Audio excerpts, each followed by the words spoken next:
Você já se perguntou como fazer para conservar melhor aquelas frutas que compramos? Afinal de contas, é necessário pôr tudo dentro da geladeira? E aquelas frutas que não estão tão maduras? Teria alguma coisa que a gente pudesse fazer para conseguir com que elas amadureçam e ficassem mais gostosas? Você pode conferir essas e outras informações nesse vídeo.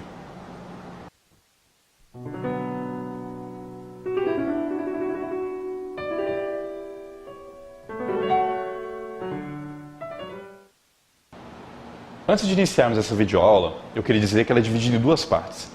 A primeira parte é onde nós vamos explicar alguns conceitos básicos para que você consiga entender a segunda parte, que é um experimento prático que nós fizemos para poder demonstrar a ação do etileno nos frutos.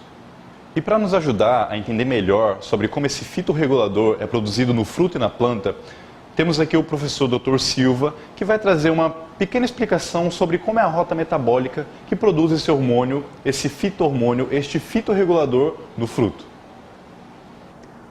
O etileno é um importante hormônio gasoso das plantas, responsável pela regulação do crescimento e do desenvolvimento vegetal.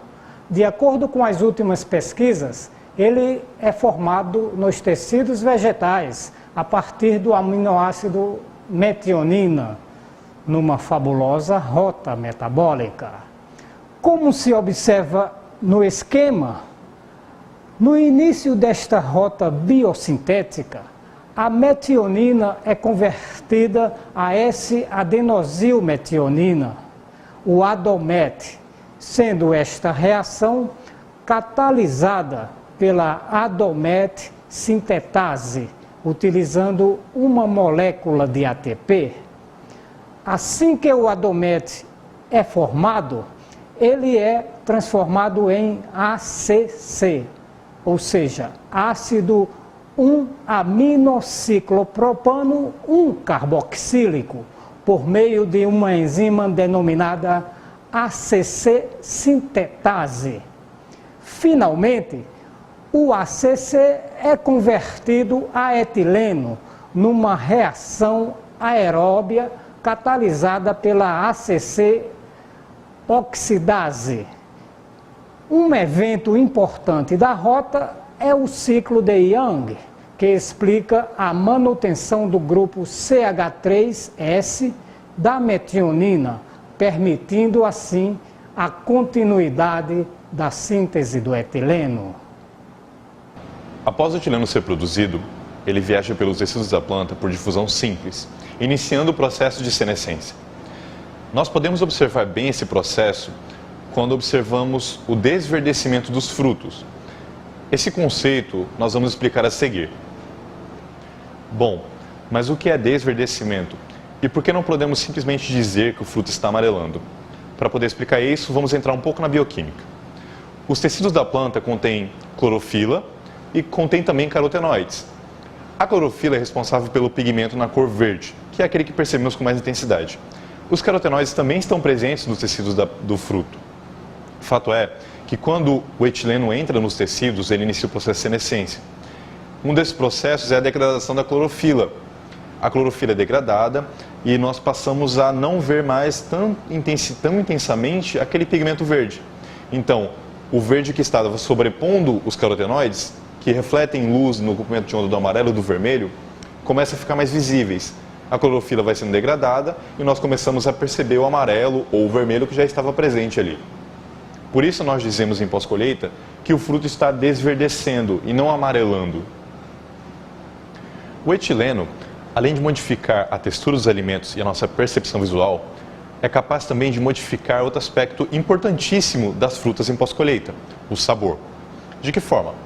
Ele inicia rotas metabólicas que degradam o carboidrato que foi armazenado durante o desenvolvimento das frutas em açúcares simples, como a frutose e a glicose. Dessa forma, quando nós ingerimos o fruto, nós percebemos esse açúcar, o que torna o sabor do fruto mais agradável. Bom, nós falamos sobre a ação do etileno nos frutos, mas nem todos os frutos respondem igual. Basicamente, nós dividimos em duas categorias, os frutos climatérios e os não climatérios. Vamos falar um pouco mais sobre cada um deles a seguir. Os frutos climatérios, como nós dissemos, são aqueles que, após serem colhidos, são capazes de sofrer transformações promovidas pelo etileno, transformações em visual, textura e sabor.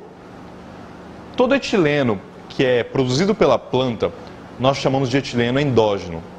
O etileno que é aplicado em pós-colheita, nós chamamos de etileno exógeno. Para poder explicar melhor essa ação do etileno, nós temos aqui dois gráficos.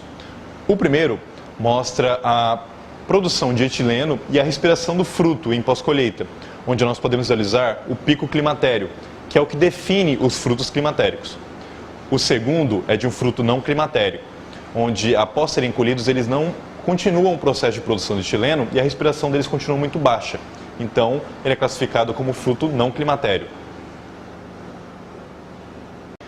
Bom, mas nessa videoaula nós vamos falar também sobre embalagem e como as embalagens podem influenciar no processo de amadurecimento dos frutos.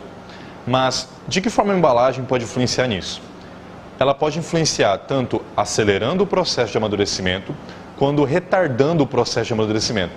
É claro que nós estamos falando de embalagens simples, o polietileno de baixa densidade que nós vemos por aí, as sacolas de supermercado.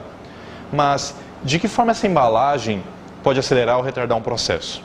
Bom, ela pode acelerar quando ela concentra o etileno que é produzido pelo fruto naquele ambiente fechado onde o fruto está. Ou ela pode retardar. De que forma? O etileno também é retardado por altas concentrações de CO2.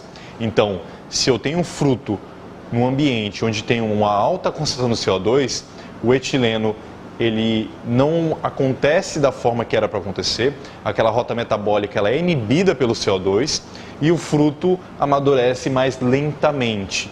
Então, a embalagem pode tanto acelerar o processo, quanto pode retardar o processo.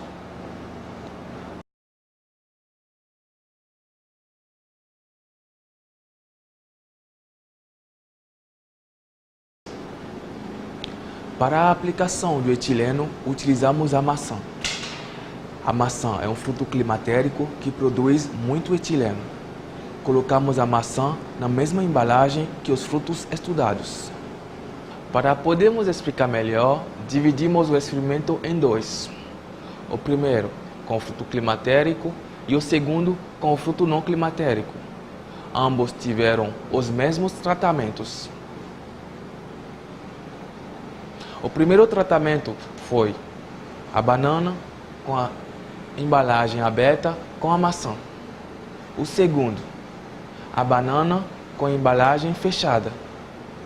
O terceiro, a banana com a embalagem fechada com a maçã. E o quarto é a banana embalado a vácuo com a maçã. A segunda parte do experimento foi com o fruto não climatérico, que é a laranja. Os tratamentos foram laranja com embalagem aberta com maçã, laranja com embalagem fechada, laranja com embalagem fechada com a maçã e do último, laranja embalada a vácuo com a maçã. Bom, antes de iniciar, eu gostaria de dizer que nós decidimos deixar as imagens bem grandes para vocês poderem visualizar melhor os resultados. E nós temos aqui o tratamento 1, que foi o que teve o resultado mais acentuado, onde nós tínhamos a embalagem aberta e a fonte de etileno exógeno ali na mesma embalagem. Esses resultados são acentuados por dois motivos principais. O primeiro é a fonte de etileno exógeno, que acelera os processos, você tem muito mais etileno naquele ambiente. E o segundo é pela quantidade de oxigênio disponível. Como a embalagem estava aberta, o fruto tinha bastante oxigênio para promover as reações e isso acelera, na verdade, o processo de senescência. Quando nós vamos aqui para o tratamento 2, onde nós tínhamos o fruto em embalagem fechada e sem o etileno, nós podemos visualizar isso bem, que apesar de ter se passado também os mesmos 7 dias, o fruto só iniciou o amadurecimento dele, só iniciou o desverdecimento dele no 7º dia. Isso mostra essa relação do oxigênio para poder promover a senescência do fruto. No tratamento 3, onde nós tínhamos a fonte de etileno, mas tínhamos o oxigênio suprimido, nós podemos visualizar isso também. Obviamente tinha um pouco de oxigênio para acontecer as reações, tinha ali a fonte de etileno, mas a senescência foi menos acentuada que no tratamento 1. Quando nós vamos para o tratamento 4, nós temos a fonte de etileno, nós temos o oxigênio muito mais suprimido que no tratamento 3, e ele teve uma senescência menor que no tratamento 3 e menor do que no tratamento 1, porém maior do que no tratamento 2, devido à fonte de etileno ali próxima do fruto. Bom, quando nós estamos falando dos frutos não climatérios, no caso a laranja, nós tivemos uma resposta muito parecida para todos os tratamentos. Então, não importa se a embalagem estava aberta ou fechada, se tinha ou não a fonte de etileno exógeno, a resposta dos frutos foram todas iguais. Não tivemos diferença significativa, visualmente falando, entre os tratamentos. Então, o que nós podemos concluir é que os frutos não climatérios, eles têm uma resposta muito menor ao etileno exógeno. Então, não importa em que condições eles foram armazenados, lembrando que estamos falando de condição de ambiente, os frutos não foram refrigerados, não importa a condição que eles estejam, eles vão ter a senescência de forma gradual muito parecida. Outro ponto a ser salientado é que, dependendo do tratamento, nós tivemos a formação de microclimas, principalmente nas embalagens fechadas, onde nós tivemos alguns ataques por fungos, esporulações e uma pequena infecção por bacteriose. O que nós podemos recomendar é que os frutos não sejam armazenados quando em temperatura ambiente e em ambientes totalmente fechados, onde pode promover uma elevação da umidade, para não favorecer o desenvolvimento desses micro-organismos. Bom, gente, o vídeo é basicamente isso. Muito obrigado por assistir até aqui e até a próxima.